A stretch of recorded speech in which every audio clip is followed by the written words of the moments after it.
takes pride in being Poland's film city. Each year the city hosts several film festivals, including Europe's first international festival of puppet films and third-dimensional techniques. And like Hollywood, it has its own Walk of Fame. How many names can you recognise?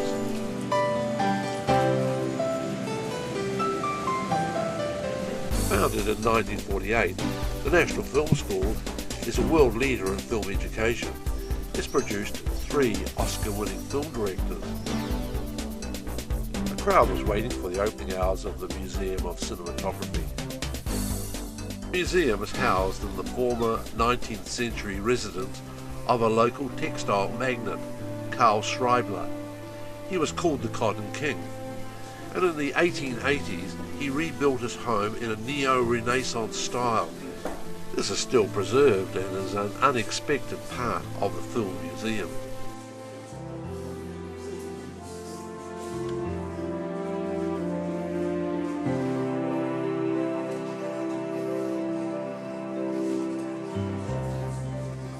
Sometimes these rooms have been used as film sets, and that would help keep the production costs down.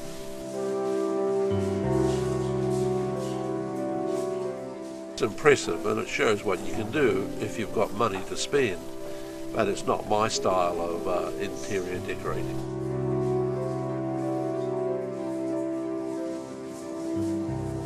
Roman Polanski is an Oscar-winning graduate from the National Film School, and his work is featured in the museum. There are posters for every film that he's produced. In fact, the museum's poster collection is highly regarded internationally.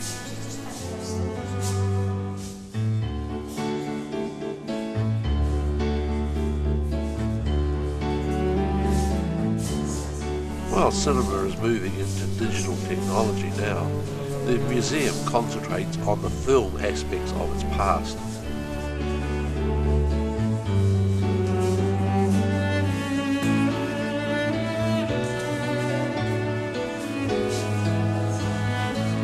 Besides displaying internationally recognised brands such as Ariflex, the museum also shows Polish manufactured equipment such as this 35mm cinema projector, and there are more modern examples as well. Older projectors use carbon arc lighting, and carbon rods such as these needed renewing during a feature film screening.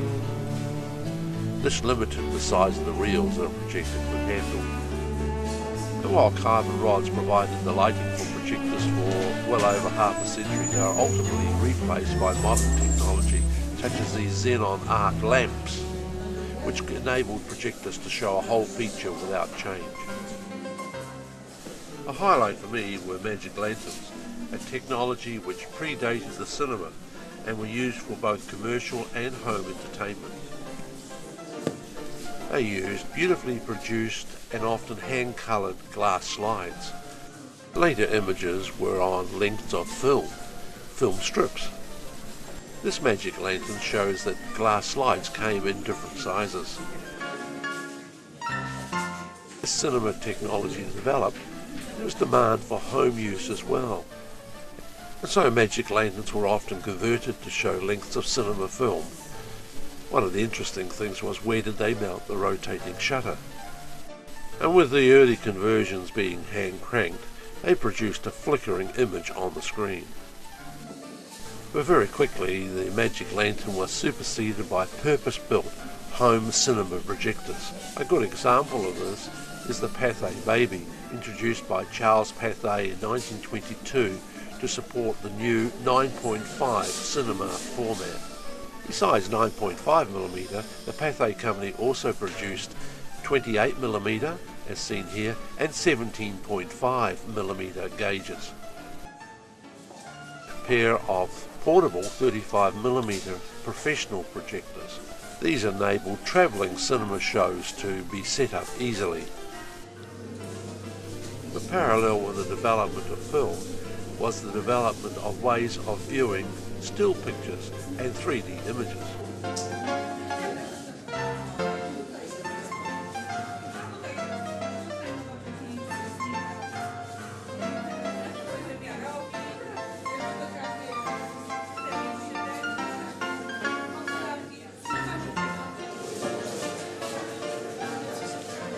This original and intriguing photoplasticon unit from the 19th century enabled groups to view 3D images together. The images moved along from one viewer to the next on a continuous belt system. Poland is famous for its animation movies, and a section of the museum is given over to displaying that aspect. Here we see some aspects of an animation studio. Storyboards, and here a cell animator's desk with a pair of rotoscope.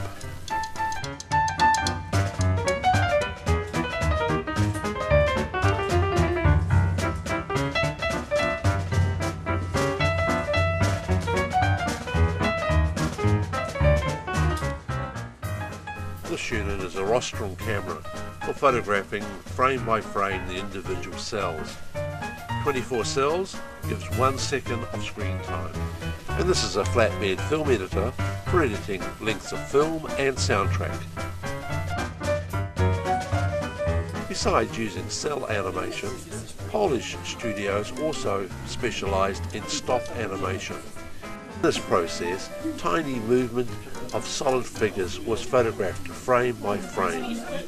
Once again, 24 exposures, 1 second on the screen.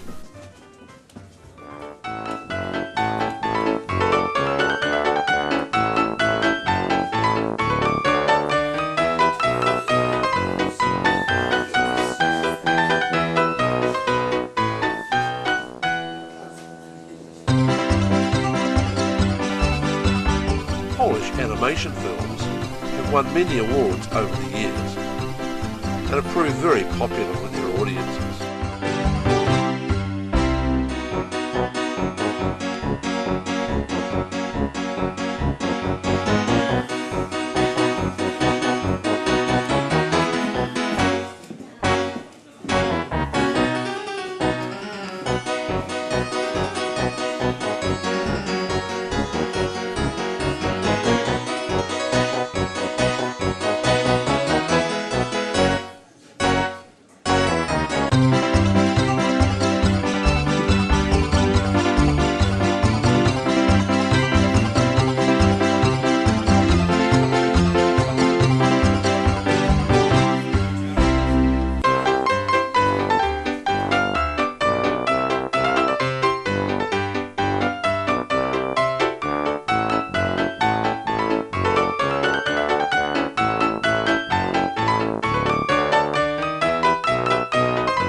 And from the effort and careful precision of production, the on-screen results can be extremely lifelike and appealing.